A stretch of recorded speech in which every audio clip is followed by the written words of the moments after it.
Mr. Darga, who is running for the 8th congressional, and a Democrat. Thank you. My name is Ken Darga, and I'm running for Congress, but I'm not running against Tom in the primary. I'm running in the Democratic primary. You know, do you get Democrats here very often? Here's a second. Okay. Now, I recently retired back in December from my job as Michigan's state demographer. I am an economist by training, and state demographer is a numbers guy for state government, so providing economic and demographic data for the governor's office, legislators, state agencies, and members of the public. And I'm coming to you as an economist and running for office as an economist. I think I have some ideas about how to get America's economy on track, and that I think you might be interested in. Now, how many of you think that America's economy is going in the wrong direction? Well, I've asked that question to Democrats as well, and I get the same answer. Now, of course, Democrats and Republicans tend to think we ought to go in different directions, but we all agree that we're going in the wrong direction. And by November, I want all of us to agree that America's #1 economic problem is our loss of factories and the resulting trade deficit. Now, we think of our loss of factories primarily as a jobs issue often, and it is a jobs issue.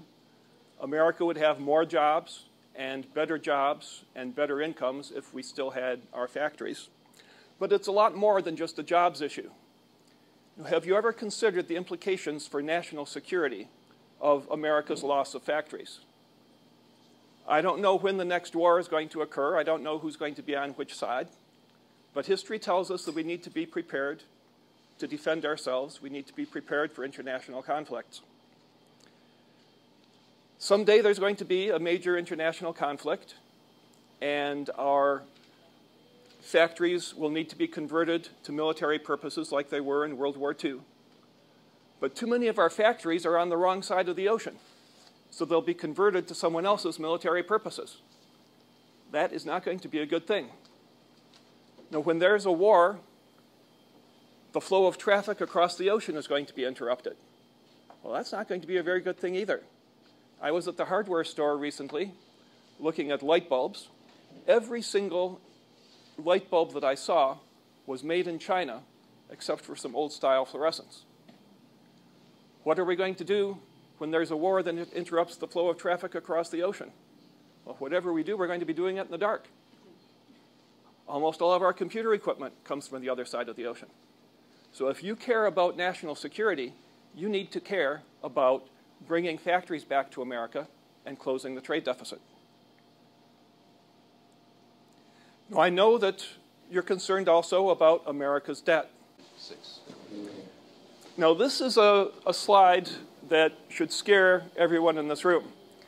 This is the most serious component of America's debt. This is the money that we owe to other countries, and this shows how it's grown from 1978 to 2012, which is the most recent year available. So this is the portion of our debt that's growing out of control. This is the portion of our debt that is going to be a burden on our children and grandchildren. And this is the portion of our debt that is likely to lead to economic disaster. You know, someday our trading partners are going to refuse to lend us more money unless we adopt economic policies that promote their interests at the expense of our own. That will not be a good thing. Now, the important thing to know about America's foreign debt is that it is not caused by the budget deficit. It's caused by the trade deficit. This next slide shows how our foreign debt has risen in lockstep with our trade deficit. As the trade deficit has accumulated, our foreign debt has accumulated. That has happened regardless of what's happened to the budget deficit. For example, in the mid-1990s, during the Clinton administration, the United States ran a budget surplus. But our foreign debt still grew in lockstep with the trade deficit. A few years later, in the Bush administration, we ran a large deficit. The government needed more money, but our foreign debt still rose in lockstep with the trade deficit. Move forward a few more years to the Obama administration. Now the budget deficit is even larger. Our foreign debt is still rising in lockstep with the trade deficit. Now, I'm not going to tell you to stop focusing on the budget deficit. No, there is unnecessary spending. No, there are programs that should be cut back so that money can be used for more important purposes. But don't think that solving the budget deficit is going to solve America's debt. If you want to solve America's debt, you need to solve the trade deficit. We need to bring factories back to America. Now, you have 7 people running for Congress this year, 3 Republicans and 4 Democrats. What I want to ask you to do is to hold all of us accountable for what we are going to do to bring factories back to America and close the trade deficit. If you care about America's debt, if you care about America's national security, if you care about America's jobs, it's the trade deficit that we need to close. We need to bring factories back to America. I suggest something practical for you to do. Every time you go to the store, look at the fine print of the items you buy, see where they're made. You can buy items from American companies like General Electric, many other American companies. You see the American brand name, but if you look at the fine print, you'll see that the item is made overseas. I suggest that you look to see where every item is made, and I think that you're going to be as alarmed as I am about America's trade deficit and our dependence on foreign goods.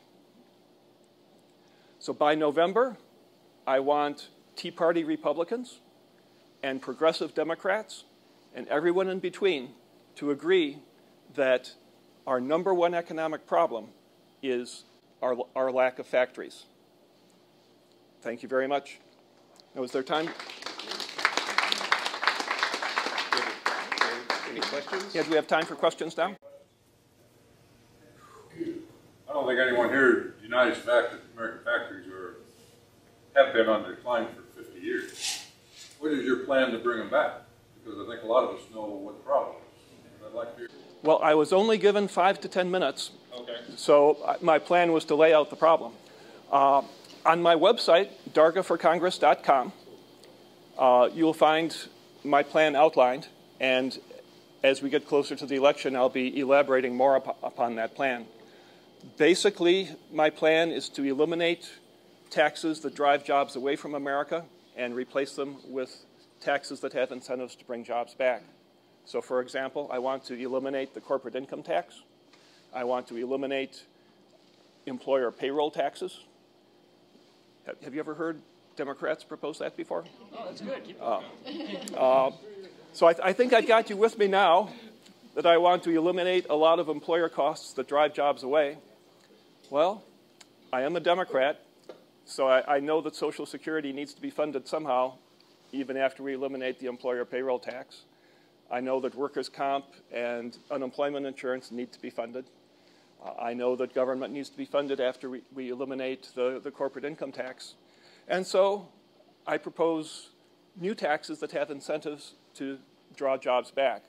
No taxes that give employers a tax credit for their American workers. And I think that will go a long way toward making it feasible to bring factories back to America.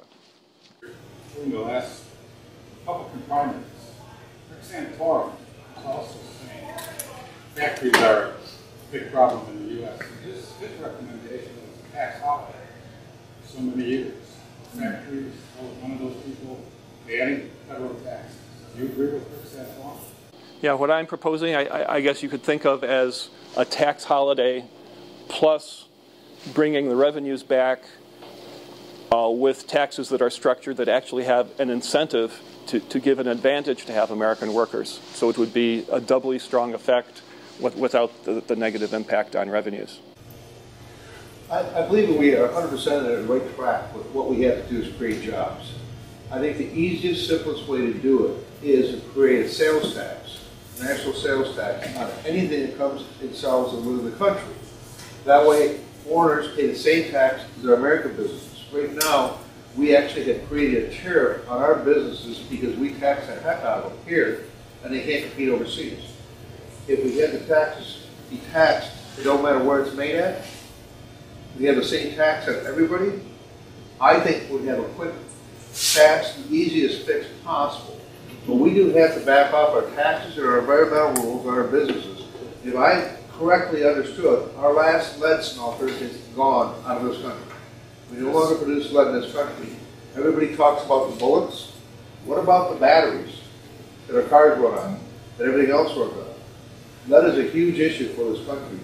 And if we can't get a light bulb here in the United States, and now we can't get a battery, all this solar power, wind power is wasted. Now, have you been reading my website? No, I have not. Okay. Well, what you've suggested, the consumer tax, is one of the things that I've proposed. That's one of the taxes that I've proposed to replace the taxes that drive jobs away.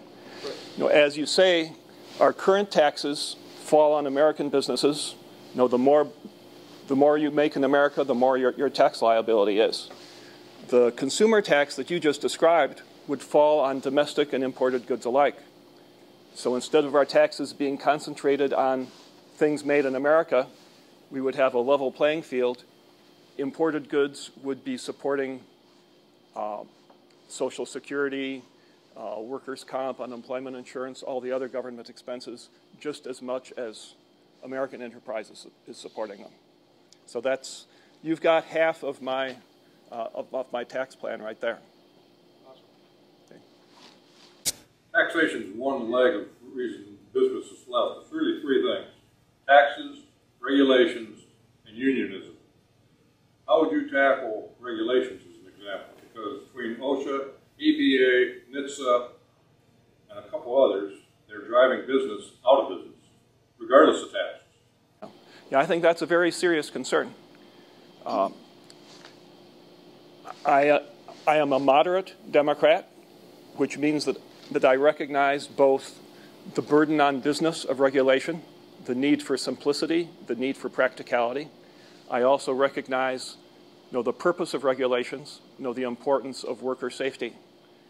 And we need to find a better compromise that protects worker safety, achieves the other objectives of regulation, while being as simple as possible and the burden being as small as possible so that it's feasible for businesses to operate in America. I think that we need politicians that are sensitive to both of those sets of concerns. What can you tell us about your Democratic opponents in the primary?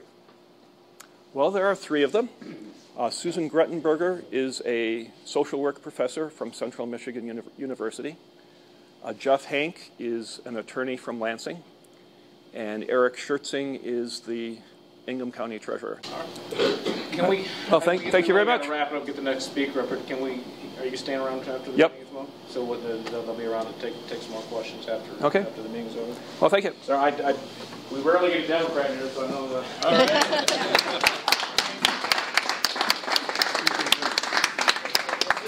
Other Democrats know you were treated well when you got here. All right, I will. We don't wear tin hats. We don't get no tar and feathers.